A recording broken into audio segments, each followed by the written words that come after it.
ఏం చేస్తాడు, సరే ఇప్పుడు నేను చెప్పింది నీకు అర్థమైందో లేదోనయ్యా, ఇంకో రకంగా చెప్తా. ఇంకో రకంగా ఎట్లా చెప్తాను ఇప్పుడు చూడండి. ఇంకొక పద్ధతిని వాడుతున్నాడు అనమాట. 31వ శ్లోకం చదువుతాం. స్వధర్మమపి చావేక్ష్య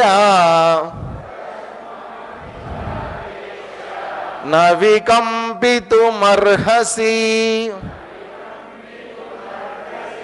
ధర్మ్యాధియుద్ధాశ్రేయోన్యత్.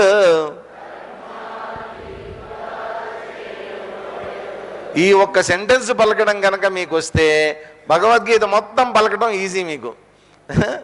ధర్మ్యాధి, ధర్మం మనకి తెలుసు కదా, ధర్మంలో ఏముంది, రాకి దీర్ఘం ఉంది ధరా, దానికి మళ్ళా మా ఉంది, మా ఒత్తు ఉంది ధర్మ, మళ్ళా వెంటనే పక్కనే ఉంది యావత్తు కూడా ధర్మ్య. ధర్మ్య ధర్మ అనకూడదు, ధర్మ్య ధర్మ్యాధి, వెంటనే మళ్ళా చూడండి ధీ దిగి ఒత్తు, దాని కింద పొక్కిలి మహాప్రాణం అది. ధర్మ్యాధి మళ్ళా యుద్ధ, మళ్ళా మహాప్రాణం యుద్ధ, మళ్ళా శ్రేయోన్యత్, మళ్ళా మహాప్రాణం చే, దానికి పొక్కిలి, దానికి మళ్ళా రావత్తు రేఫా, శ్రేయోన్యత్. ఇట్లాంటి పదాలు ఎప్పుడన్నా మనం చిన్నప్పటి నుంచి ఇన్ని పుస్తకాలు చదివాం, ఏ రోజన్నా చదివామా ఇట్లాంటి? మనకు అనుభవంలోకి వచ్చాయండి. యూ కమ్ అక్రాస్, అసలు మనకి ఇట్లాంటి వాక్యాలే ఎప్పుడు మనం చదివి ఉండవు. ధర్మ్యాధియుద్ధ శ్రేయోన్యత్. పూర్వకాలం అండి ఇట్లాగే ఉండేది. అదేదో చెప్తారనమాట మా పెద్దవాళ్ళు, సరదాకి సామెత చెప్తారు. ఇదే రస్యస్కందుని పుత్రుడు తస్కం బొట్లు ఏదో ఉంటుంది, అది చెప్పు అనేవాళ్ళు. ఆడు చెప్పాడా, ఆడికి పాఠం చెప్పేవాళ్ళు, ఆడు చెప్పలేకపోతే గెట్అవుట్ అనేవాళ్ళు. అంటే అంత క్లిష్టమైనటువంటి పదాలు వాడుక భాషలో ఉండేవి ఆ రోజున. ఇళ్లల్లో మాట్లాడుకునేవారు అట్లాంటి పదాలు. ఇప్పట్లాగా బాక్సులు బద్దలైపోతాయి ఇట్లాంటి పదాలు అప్పట్లో లేవు. అంత సీన్ లేదులే, ఇవే కదా మనం మాట్లాడుకునేది. ఆఖరికి పిల్లలు పెద్దలు కూడా ఇవే మాట్లాడుకుంటూ ఉంటారు. నీకు అంత సీన్ లేదు, అది లేదు, సింపుల్ చేసేసారు. భాషని సింప్లిఫై చేయడం అనుకున్నారు కానీ చెడగొట్టి పెట్టారు. ఇట్లాంటి సంస్కృత పదాలని కనుక మనం పలకగలిగితే, నేను ఎందుకు చెప్తున్నానంటే, ఎంత ఇన్సిస్ట్ ఎందుకు చేస్తున్నానంటేనండి, మనం మన భాషను మనం పోగొట్టుకున్నాం. తెలుసో తెలియకో పోయింది, మన భాష అంతా పోయింది. ఏవేవో కొత్త పదాలు, అన్య భాషా పదాలు, పరభాషా పదాలు అన్నీ వచ్చి చేరిపోయాయి దీంట్లో కదా. మాట్లాడామంటే దాంట్లో సగం ఆంగ్ల పదాలే దాంట్లో దొల్లుతూ ఉంటాయి. మాట్లాడండి పర్వాలేదు, ఆంగ్ల పదాలు వచ్చినంత మాత్రాన పర్వాలేదు, కానీ మన భాషని మర్చిపోవద్దు. మన భాషకి మూలమైనటువంటి సంస్కృత భాష దేవభాష. ఇది మనం చదువుతోంది ఏదో సరదాగా తెలుగు లిపిలో చదువుతున్నామే కానీ చదువుతున్నది మాత్రం సంస్కృత భాషని చదువుతున్నాం. కాబట్టి మనం గనక ఈ రకంగా చదివి పిల్లలకి కనుక ఇంట్లో ఈ పదజాలాన్ని కనుక మనం నేర్పించగలిగితే వాళ్ళ నోరు తిరుగుతుంది. వాళ్ళు చక్కగా రేపొద్దున అది ఆంగ్ల భాష కానివ్వండి, లేకపోతే సైన్స్లో వచ్చేటటువంటి రకరకాలైనటువంటి పదజాలం కానివ్వండి, ఇవన్నీ కూడా వాళ్ళు చక్కగా చదవగలుగుతారు వాళ్ళందరూ కూడా. ఎటువంటి భాషనైనా చదవడానికి అనుకూలమైనటువంటిది సంస్కృత భాష. అందుకని ధర్మ్యాధియుద్ధ శ్రేయోన్యత్. క్షత్రియస్య న విద్యతే స్వధర్మమపి చావేక్ష్య న వికంపితుమర్హసి ధర్మ్యాధియుద్ధ శ్రేయోన్యత్. క్షత్రియస్య న విద్యతే. ఈ వేదాంతం అంతా నేను నీకు చెప్పింది అర్థమైందా లేదా నాకు అనవసరం, కానీ అదంతా పక్కన పెట్టు. ఒక్కటి గుర్తుపెట్టుకో. ఇప్పుడు నీకు కొత్త సిద్ధాంతం చెప్తున్నా. ఏంటి ఆ సిద్ధాంతం అంటే, స్వధర్మం. స్వధర్మం అనేది ఒకటి ఉందయ్యా. స్వధర్మం అవేక్ష్యాపి వికంపితం నా అర్హసి. నీ స్వధర్మాన్ని కనుక దృష్టిలో పెట్టుకున్నప్పటికీ కూడా న వికంపితం, నువ్వు కంగారు పడాల్సినటువంటి అవసరం లేదు. క్షత్రియస్య ధర్మాత్ యుద్ధాత్ అన్యత్ శ్రేయ న విద్యతే. క్షత్రియుడైనటువంటి వాడికి ధర్మయుద్ధం కంటే శ్రేయోదాయకమైనటువంటిది ఇంకొకటి లేదు. కాబట్టి క్షత్రియుడు చేయవలసిందేంటి? యుద్ధం చేయాలి. క్షత్రియ వంశంలో పుట్టినటువంటి వాడు మొట్టమొదటి నుంచి కూడా వాడికి చెప్పేటటువంటిది ఏంటి?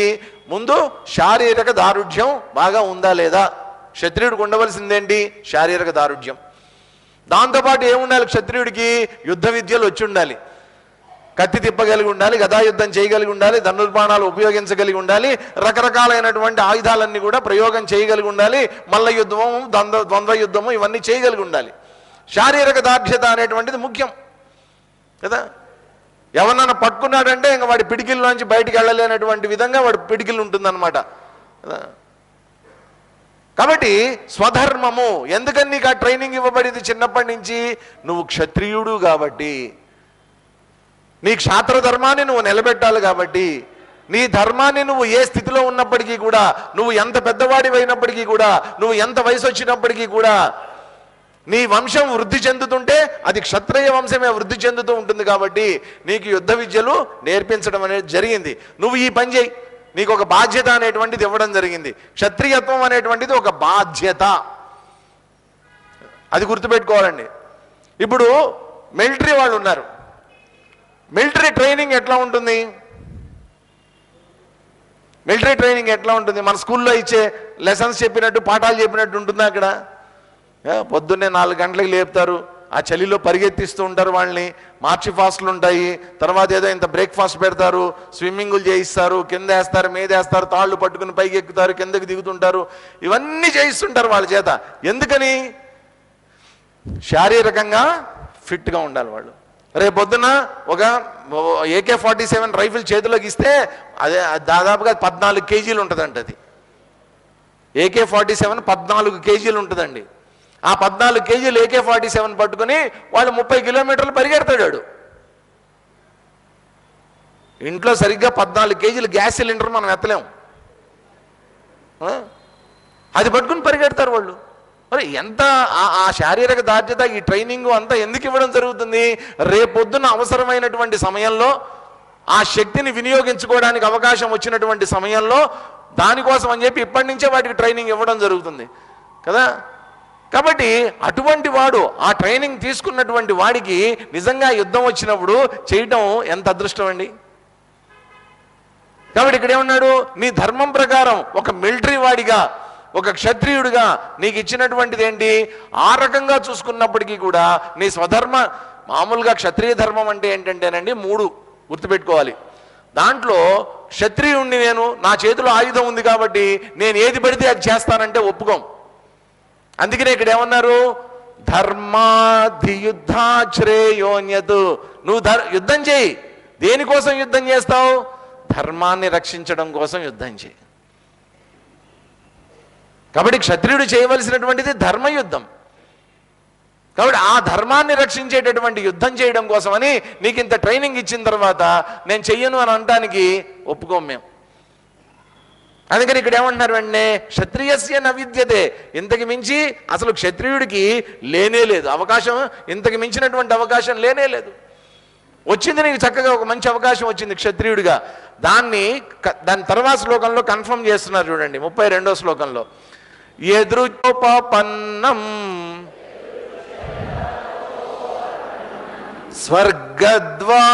స్వర్గద్వారమపావృతం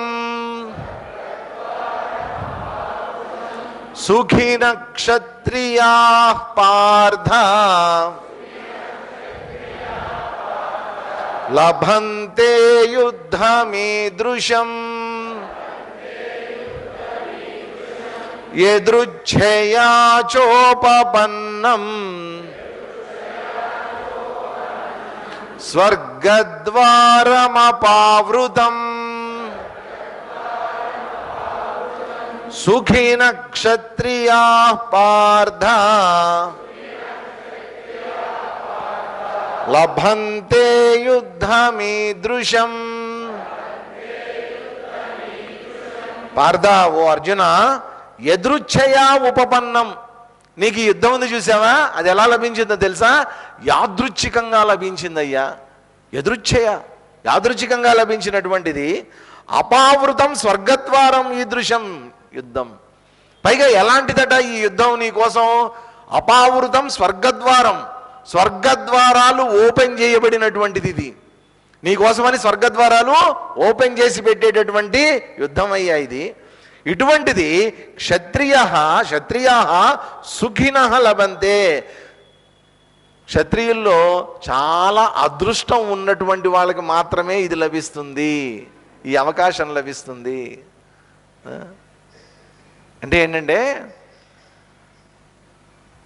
మామూలుగా మనం ఈ రోజుల్లో చూస్తూ ఉంటాం, పిల్లలు చిన్న చిన్న పిల్లలు డ్యాన్సులు నేర్చుకుంటూ ఉంటారు, ఏవో భరతనాట్యము ఇట్లాంటివన్నీ నేర్చుకుంటూ ఉంటారు. బాగా చేయడం అలవాటు అవుతుంది వాళ్ళకి. అలవాటైన తర్వాత వాడికి ఏముంటుంది లోపల? నేర్చుకున్నటువంటి ఆ పాప కానీ ఎవరన్నా, నాకు ఎక్కడన్నా ఒక మంచి అవకాశం వస్తుందా? ఎందుకని అవకాశం కోసం వెయిట్ చేస్తారు వాళ్ళు? నాకు అవకాశం కనుక వస్తే నా విద్యను నేను ప్రదర్శిస్తాను, 10 మంది మెప్పు పొందుతాను, నా కళని అందరికీ కూడా నేను చూపిస్తాను అనేటువంటి ఒక అవకాశం కోసం వెయిట్ చేస్తూ ఉంటారు వాళ్ళు నిరంతరం కదా. అవకాశం దొరకడమే కష్టం. అందుకనే మామూలుగా డాన్స్ టీచర్స్ వాళ్ళు ఏం చేస్తారంటే పిల్లల చేత ఆరంగేట్రం అని చేయిస్తారు. అంటే మొట్టమొదటి ప్రదర్శన, మొట్టమొదటిసారి వాళ్ళు స్టేజ్ మీద ఎక్కి ఆ డ్యాన్స్ చేస్తారనమాట. అంటే ఏంటి? వాళ్ళు డ్యాన్స్ నేర్చుకున్నారయ్యా, ఇప్పుడు వాళ్ళు చేయడానికి సిద్ధంగా ఉన్నారు, దయచేసి వాళ్ళకి అవకాశం ఇవ్వండి అని చెప్పి అందరిని పిలిచి పెద్ద ఫంక్షన్ లాగా చేస్తారనమాట. వాళ్ళు బాగా చేశారనుకోండి, అప్పటి నుంచి మనం కూడా పిలుస్తాం, బాగా చేశారండి, పాప బాగా చేసింది అని చెప్పి. మనం కూడా ఏదైనా కల్చరల్ ప్రోగ్రామ్సో ఈవెంట్సో ఉంటే వాళ్ళని తీసుకొని వచ్చి వాళ్ళకు ఒక మంచి అవకాశం కల్పిస్తాం. వాళ్ళు కోరుకునేది ఏం చెప్పండి? ఇంకేమన్నా కోరుకుంటారా? నేను నేర్చుకున్నటువంటి విద్యకి నాకు ఒక ప్రదర్శించడానికి నాకు ఒక అవకాశం దొరికితే చాలు అని ఆలోచిస్తారు. అంతకుమించి ఏమన్నా ఆలోచిస్తారా? వాళ్ళు కోరుకునేది ఏంటి? అందరూ చప్పట్లు కొడితే చాలు, ఆనందమే ఆనందం వాళ్ళకి. అంతకుమించి ఏం కోరుకోరు వాళ్ళు. అందరూ బాగుంది బాగా చేశామనంటే ఎంత అదృష్టంగా భావిస్తారు వాళ్ళు. ఏ విద్య అయినా సరేనండి, ఒక గేమ్ అయినా సరే, ఒక ఆట నేర్చుకున్నటువంటి వాడైనా, ఒక కళ నేర్చుకున్నటువంటి వాడైనా, అది వీణ కానివ్వండి, ఏదైనా సరే ఒక అవకాశం దొరకటం అనేటువంటిది ఈ ప్రపంచంలో చాలా అరుదుగా లభిస్తుందండి, చాలా అరుదుగా లభిస్తుంది. ఆ అవకాశాన్ని కనుక నువ్వు సద్వినియోగం చేసుకుంటే పైకి వస్తావు. ఆ అవకాశాన్ని దుర్వినియోగం చేసుకున్నావా నాశనం అయిపోతావు. ఇప్పుడు క్షత్రియుడిగా నువ్వు నేర్చుకున్నటువంటి విద్యలన్నీ కూడా ప్రదర్శించడానికి, నీ క్షాత్రాన్ని ప్రదర్శించడానికి, నీ శౌర్య పరాక్రమాలని ప్రదర్శించడానికి, నీలో ఉన్నటువంటి ధర్మాన్ని ప్రపంచానికి తెలియజేయడం కోసం అని చెప్పి నీ శక్తిని నిరూపించుకోవడానికి ఒక అద్భుతమైనటువంటి అవకాశం వచ్చిందయ్యా. ఏ క్షత్రియుడికి లభించినటువంటి అవకాశం నీకు వచ్చింది, ఉపయోగించుకో. యుద్ధం చేయి, ఉపయోగించుకో, అవకాశాన్ని సద్వినియోగం చేసుకో. సుఖినః, ఇంతకు మించి అదృష్టం ఇంకా దొరకదు నీకు. నాది 95లో అరౌండ్ ఆగస్ట్ 3వ తారీఖున నాకు కోర్సు పూర్తి అయిపోయింది. 92 నుంచి 95 వరకు 3 సంవత్సరాలు ఈ బ్రహ్మచారి కోర్సు, ఈ సంస్కృతము, భారతం, భాగవతం ఇవన్నీ అయిపోయినాయి. మాకు 3 సంవత్సరాల్లో పూర్తి చేసేసారు. అయిపోయిన తర్వాత మామూలుగా మాకు చిన్మయ మిషన్లో మాకు మెయిన్ టాస్క్ ఏంటంటే నేర్చుకున్నటువంటి విద్యని అందరికీ అందించటం. స్వామి చిన్మయానందుల వారు చేసినటువంటిది అదే. కాబట్టి ఇంత పెద్ద సంస్థ విస్తరించుకుంది. కాబట్టి వారు కూడా మాకు మొదటి నుంచి చెప్పింది ఏంటంటే, మీరు తెలుసుకున్నటువంటి విద్య ఏదైతే ఉందో, మీరు నేర్చుకున్నటువంటి 4 ముక్కలు ఏవైతే ఉన్నాయో, మీకు అర్థమైనటువంటి విషయాలు ఏవైతే ఉన్నాయో 10 మందితో షేర్ చేసుకోండి, పంచుకోండి. దేనికోసం? ధర్మ వ్యాప్తి జరుగుతుంది. మీరు ధర్మబద్ధమైనటువంటి జీవనాన్ని జీవించండి, దాంతోపాటు ధర్మాన్ని అందరికీ తెలియజేయండి. అంతకుమించి ఇంకేం కోరుకోదండి చిన్మయ మిషన్ సంస్థ. కాబట్టి స్వామీజీ కూడా అదే చెప్పేవారు. అయితే ఏంటి, మాకు ఈ ప్రచార వర్క్ అని ఉంటుంది. ప్రచార వర్క్ అంటే ఇట్లా బయటకు వచ్చి ప్రవచనాలు చెప్పడం, దీని గురించి అందరికీ తెలియజేయడం, దీన్ని ప్రచార వర్క్ అంటారు. మెయిన్గా ప్రచార వర్కే ఇస్తారు. ఎవరైతే ప్రచార వర్క్ చేయలేనటువంటి వాళ్ళు అయితే ఎవరైతే ఉన్నారో వాళ్ళని అడ్మినిస్ట్రేషన్ సైడ్ వేస్తుంటారు. అంటే ఏదన్నా ఆఫీసెస్లో కానీ అట్లాంటి చోట కూడా మాకు అవకాశాలు ఉంటాయి. టీచింగ్ సైడ్ అవకాశాలు ఉంటాయి. మా స్కూల్స్ ఉన్నాయి, కాలేజెస్ ఉన్నాయి, మా పెద్ద పెద్ద హాస్పిటల్స్ ఉన్నాయి. చాలామందికి తెలిసే ఉంటుంది, బెంగళూరులో ఇందిరానగర్లో సిఎంహెచ్ రోడ్ అని ఉంటుంది, చిన్మయ మిషన్ హాస్పిటల్ రోడ్ అంటారు, పెద్ద హాస్పిటల్, కార్పొరేట్ హాస్పిటల్. అట్లాంటి చోట కూడా మాకు అవకాశాలు ఉంటాయి పనిచేయాలంటే. బట్ మెయిన్గా మాకు చెప్పేటటువంటిది ఏంటి, బయటికి వెళ్ళి చెప్పండి అని చెప్తారు. బయటికి వెళ్ళి చెప్పండి అని చెప్పేసి ఒక మాటలో బయటికి పంపించేస్తే వచ్చి చెప్పగలమండి? అంత ఈజీనా? నాకు మామూలుగానే ఒకప్పుడు లేదంటే చచ్చే భయం. నిజంగా నాకు పెద్దగా అంటే అందరినీ కూర్చోబెట్టి చెప్పడం అనేది నిజంగా, పైగా వేదాంతం చెప్పడం భయం నాకు. నేను మా గురువుగారు చెప్పాను, అమ్మ ప్లీజ్ అమ్మ నన్ను అప్పుడే పంపించకండి, నేను ఇంకొన్నాళ్ళు ఉంటా ఆశ్రమంలో అది ఇది అని చెప్పి మొత్తానికి ఆగస్టు నుంచి నవంబర్ దాకా ఎట్లాగో అట్లా సాగదీసి ఇంట్లో ఆశ్రమంలోనే కూర్చున్నా. ఏవో డ్యూటీలు ఇచ్చారో అవన్నీ చేసుకుంటూ కూర్చున్నా. సడన్గా మా మాతాజీ గారు, మా గురువు గారు ఒక రోజున శారదా ప్రియానందమ్మ గారు, you are going to Guntur అన్నారు. సో నా ఫస్ట్ పోస్టింగ్ గుంటూరుకి వేశారు. అది కూడా ఎప్పుడు, నవంబర్ 14th చిల్డ్రన్స్ డే నాడు 95లో వేస్తే నేను వెళ్ళి అడిగా, అమ్మ కాళ్ళ మీద పడి, అమ్మ ఏంటమ్మా ఇది, నన్ను బయటికి పంపిస్తున్నారు, నాకు ఏమొచ్చని, నాకేం తెలుసని మీరు పంపించేస్తారు, అక్కడ అందరూ ఇట్లా కూర్చుంటారు, నేను ఏం చెప్పాలి వాళ్ళకి, నాకు భయం వేసింది. లేదమ్మా వద్దమ్మా ఇంకోసారి ఆలోచించండి అమ్మంటే, nothing doing, you are going, that's all అన్నారు. వెళ్ళాలంతే. అప్పుడు నాకు నిజంగా కళ్ళమ్మటి నీళ్లు పెట్టేసుకున్నాను నేను. భయం నాకు, ఎందుకంటే పర్ఫెక్షన్ లేకుండా బయటికి వెళ్ళడం అనేది తప్పు అవుతుంది. అప్పుడు మా గురువుగారు ఒకటే మాట చెప్పారు, చూడు నిన్నేదో బలవంతంగా నీకు శిక్ష వేస్తున్నానో లేకపోతే నిన్ను బాధ పెట్టడానికో నిన్ను పంపిస్తున్నానని అనుకోవద్దు, ఇది ఒక అవకాశం నీకు. గుంటూరు చిన్మయ మిషన్ ఖాళీగా ఉంది, అక్కడ ఎవరు లేరు, ఇప్పుడు ఆచార్య ఎవరు లేరు, ఖాళీగా ఉంది, నువ్వు వెళ్ళి నువ్వు నెమ్మదిగా ప్రయత్నం చేయి, నీ అంతటి నువ్వే సెటిల్ అయిపోతావు అక్కడ చెప్పారు. రెండోది, అమ్మగారు చెప్పిన ఉదాహరణ విన్న తర్వాత ఇంకా నాకు కూడా ఇంక ఉండబుద్ధి కాదు, ఆశ్రమంలో వెళ్ళిపోయాను నేను. అమ్మగారు ఏం చెప్పారంటే, మామూలుగా ఒక తల్లి పక్షి ఏం చేస్తుందంటే, పిల్ల పక్షి ఉంటుంది కదా చిన్నది, అప్పుడే గుడ్లోంచి బయటకు వచ్చి తినటం మొదలు పెడుతుంది, అది దానికి రెక్కలు వస్తాయి, ఎగరటానికి కూడా సిద్ధపడినటువంటిది, అది సిద్ధంగా ఉన్నటువంటిది, శక్తి ఉన్నటువంటిది, కానీ ఎగరడానికి భయపడుతూ ఉంటుంది. అది భయం అనమాట, గూట్లోంచి బయటకు వెళ్ళదు, ఎక్కడో చెట్టు పైన ఎక్కడో పెడుతుంది గూడు, దాంట్లో కూర్చొని ఉంటుంది. ఆ చిన్న పక్షి తెచ్చిస్తే తింటూ ఉంటుంది. తల్లి పక్షి కూడా ఏం చేస్తుంటుందంటే, చూస్తుంది, అవకాశం ఇస్తూ ఉంటుంది. ఒక రోజు ఏం చేస్తుందంటే గూట్లోంచి తోసేస్తుంది బయటికి. ఎందుకని? దాని రెక్కల మీద దిగరాలి, దాని కాళ్ళ మీద అది నిలబడాలి, అవకాశాన్ని సద్వినియోగం చేసుకోవాలి. అది ఎప్పటికైనా, ఇప్పుడు కాకపోయినా రేపొద్దునైనా సరే ఎగిరి తన ఆహారాన్ని తనకి తాను సంపాదించుకునేటటువంటి శక్తిని దానంతటదే సంపాదించుకోవాలి తప్ప నా మీద ఆధారపడకూడదు అనేటువంటిది తల్లి పక్షి యొక్క కాన్సెప్ట్. తప్పులేదు కదండి దాంట్లో. కాబట్టి ఆ అవకాశం అనేటువంటిది సద్వినియోగం చేసుకున్నాం అనుకోండి, ఫ్రీడమ్, బయటకు వస్తాం మనం, బయటకు వచ్చి స్వేచ్ఛగా ఎగరగలుగుతాం. కాబట్టి మనలో ఉన్నటువంటి శక్తిని మనం తెలుసుకొని ఆ శక్తిని పరిపూర్ణంగా వినియోగించుకుని దాన్ని ఒక ఉత్తమమైనటువంటి కార్యం వైపు కనుక మనం తిప్పగలిగితే దానివల్ల దాంట్లో మనకి శ్రేయస్సుంది, మన చుట్టూ ఉండేటటువంటి సమాజానికి, మన చుట్టూ ఉండేటటువంటి మన దేశానికి, మనం పౌరులుగా ఉన్నటువంటి దేశానికి దానివల్ల ఉపయోగం అనేటువంటిది లభిస్తుంది.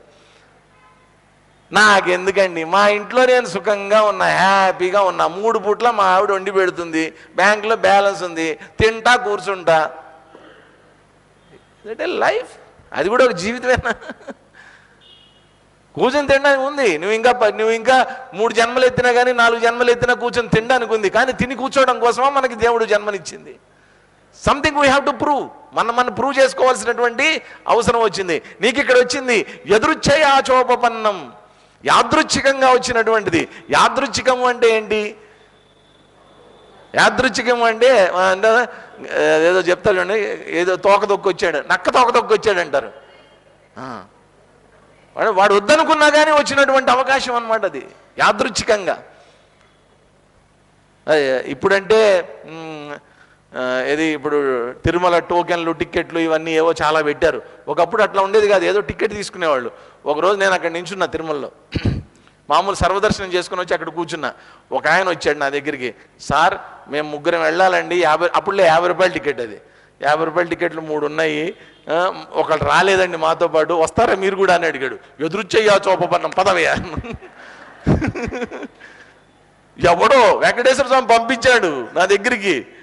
ఆ రోజుల్లో 50 రూపాయల టికెట్ లడ్డు కూడా ఇచ్చేవాళ్ళు. ఎదురుచ్చేయా, యాదృచ్ఛికంగా నాకు లభించినటువంటి అవకాశం. అబ్బే నేను రానండి, నీ కర్మ, దేవుడి దర్శనం పోతుంది. ఇక్కడ కూడా అర్జునుడికి ఎదురుచ్చేయ యాదృచ్ఛికంగా లభించినటువంటి ఒక అవకాశం అయ్యా ఇది, దాన్ని సద్వినియోగం చేసుకో అని ఒక చూడండి. లభంతే యుద్ధమీదృశం, ఇటువంటి యుద్ధం, పైగా ధర్మపూరితమైనటువంటి యుద్ధం, ధర్మాన్ని నిలబెట్టడం కోసం చేసేటటువంటి యుద్ధం, సాదాసీదా యుద్ధం కాదు ఇది. ఏదో డబ్బుల కోసమో, ఏదో రాజ్యాల కోసమో, పొలాల కోసమో పోట్లాటలు కావు ఇవి.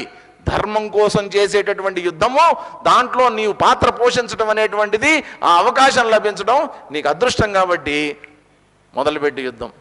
చూడండి, మళ్ళీ ఎక్కడికి తీసుకొని వచ్చాడు? యుద్ధం దగ్గరికే తీసుకొచ్చాడు.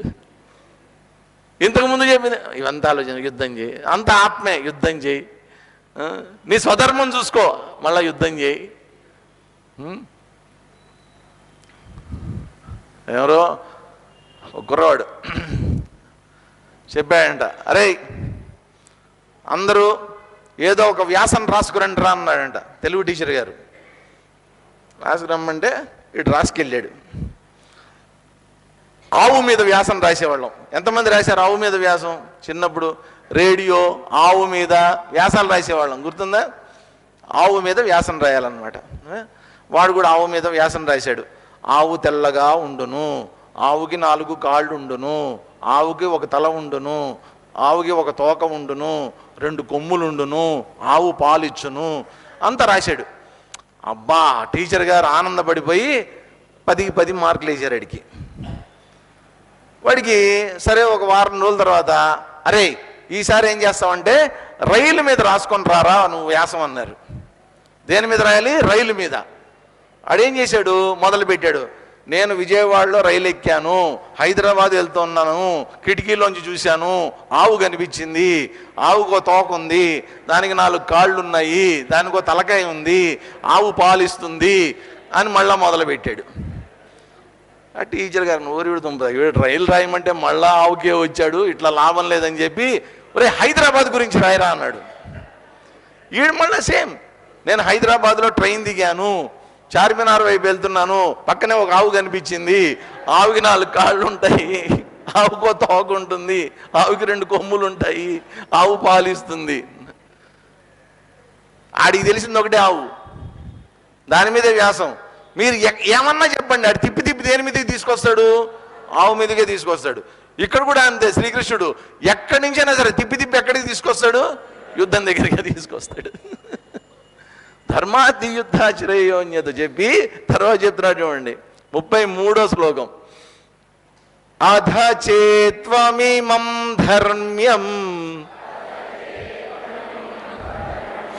సంగ్రామం న కరిష్యతి తతస్వధర్మం కీర్తిం చ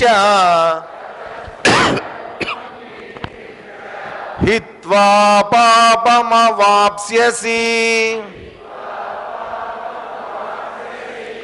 అధ చేత్వమిమం ధర్మ్యం సంగ్రామం న కరిష్యసి తతస్వధర్మం కీర్తిం చ హిత్వా పాపమవాప్స్యసి. ఇక్కడ ఒక వార్నింగ్ కూడా ఇస్తున్నాడు. అధ, ఒకవేళ. ఇంతకుముందేమో ఇది ఒక అవకాశం, సద్వినియోగం చేసుకో అని చెప్పాడు. ఇక్కడ చెప్తుంది ఏంటంటే వార్నింగ్ అనమాట. ఒకవేళ, అధ ఒకవేళ, ఇమం ధర్మ్యం సంగ్రామం త్వం న కరిష్యతి చేత్. ఇప్పుడు వచ్చినటువంటి ధర్మయుద్ధం ఏదైతే ఉందో, ఈ ధర్మ సంగ్రామం ఏదైతే ఉందో, న కరిష్యతి చేత్, నువ్వు చేయకపోయినట్టయితే, తతః దానివల్ల జరిగేటటువంటి నష్టం ఏంటి చెప్తున్నాడు. తతః స్వధర్మం కీర్తించ హిత్వా, స్వధర్మాన్ని పోగొట్టుకున్నటువంటి వాడు అవుతావు, కీర్తిని పోగొట్టుకుంటున్నటువంటి వాడు అవుతావు, పైగా నీకు రావలసినటువంటిది ఇంతకుముందే ఉన్నాడు, స్వర్గద్వారం లాంటిది అయ్యా, తెరిచినటువంటి స్వర్గం ద్వారం లాంటిది అని అన్నాడు. ఇక్కడేమంటున్నాడు?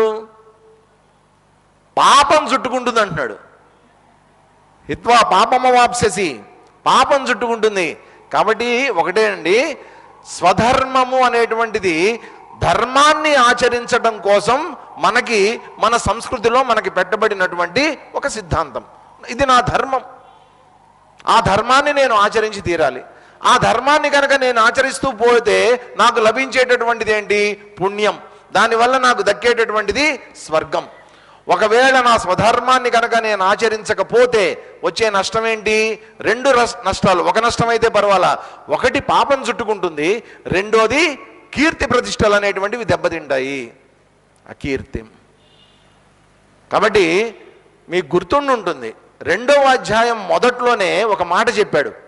ఏం చెప్పాడు? ఒకసారి తీండి ఊరికినే సరదాగా. శ్రీ భగవానువాచ, అక్కడ ఏమన్నాడు? 2వ అధ్యాయం మొదటి శ్లోకం, అశోచ్యానన్వశోచస్త్వం ప్రజ్ఞావాదాంశ భాషసే గతాసూన. దాని ముందుది, సారీ, ఫస్ట్ శ్లోకం, దానికంటే కూడా ముందుది.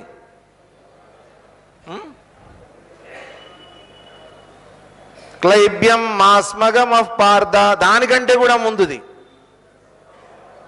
ఏమన్నాడు కదా? ఏం చేయాలి? ఆర్యులైనటువంటి వాళ్ళు మెచ్చుకోవాలి, నెంబర్ 1. నెంబర్ 2 ఏమన్నాడు? జీవితంలో నీకు లభించాల్సినటువంటిది ఏంటి? కీర్తి ప్రతిష్టలు లభించాలి. నెంబర్ 3 స్వర్గం అనేటువంటిది లభించాలి. నువ్వు జీవించి ఉన్న తర్వాత ఈ 3 నువ్వు పొంది తీరాలి. నువ్వు చేసేటటువంటిది, నీ జీవితాన్ని చూసి మహాత్ములైనటువంటి వాళ్ళు, గొప్పవాళ్ళు అయినటువంటి వాళ్ళు, ఆహా నిజంగా వాడ్రా మనిషి అంటే, వాడ్రా నిరూపించుకున్నాడు రా అని పెద్దవాళ్ళు నిన్ను ఆశీర్వదించాలి. దాంతోపాటు నువ్వేం చేయాలి? అలా ఆశీర్వదించబడితే కనుక నీ కీర్తి ప్రతిష్టలు అనేటువంటివి వస్తాయి. కీర్తి ప్రతిష్టలతో పాటు నీకు లభించేటటువంటిది పుణ్యం. కాబట్టి ఆ పుణ్యం వల్ల నీకు లభించేటటువంటిది స్వర్గము. ఈ 3 నీకు లభిస్తాయి, లభించాలి, లభించి తీరాలి. అనార్యజుష్టం, అస్వర్గ్యం, అకీర్తికరం, ఈ 3 పదాలు వాడాడు అక్కడ. ఇక్కడ ఏమంటున్నాడు చూడండి, నువ్వు ఏమవుతుంది? నువ్వు యుద్ధం చెయ్యకపోతే వచ్చే నష్టం ఏంటి? నీ స్వర్గం పోగొట్టుకున్నటువంటి వాడు అవుతావు, నీ ధర్మాన్ని ఆచరించినటువంటి వాడివి అవుతావు, పైగా అపకీర్తి అనేటువంటిది వస్తుంది, పాపం చుట్టుకుంటుంది. పైగా పుణ్యం రాకపోతే రాకపోయిందండి, పాపం చుట్టుకోవటం ఏంటి? కాబట్టి ఇలా పాపం చుట్టుకునేటటువంటి పనులు చేయటం అంటే ఏంటంటే, ఏదో ఎవరినో చంపితేనో, లేకపోతే ఎవరి దగ్గర ధనాన్ని దోచుకుంటేనో, లేకపోతే ఎవరినో మోసం చేస్తూనే అప్పుడే పాపం వస్తుందని అనుకోకండి. నువ్వు చెయ్యవలసినటువంటి పని చెయ్యకపోయినా కూడా నీకు పాపం చుట్టుకుంటుంది. అది ఇక్కడ చెప్తున్నటువంటిది. నువ్వు క్షత్రియుడివి, ధర్మయుద్ధం చేయడానికి అర్హత ఉన్నటువంటి వాడివి. అందరికీ అర్హత లేదు. నీ అర్హతని కనుక నువ్వు వినియోగించుకోకపోతే నీకు లభించేటటువంటిది పాపము. హిత్వా పాపమవాప్స్యసి అని చెప్తూ తర్వాత ఏమంటున్నాడు?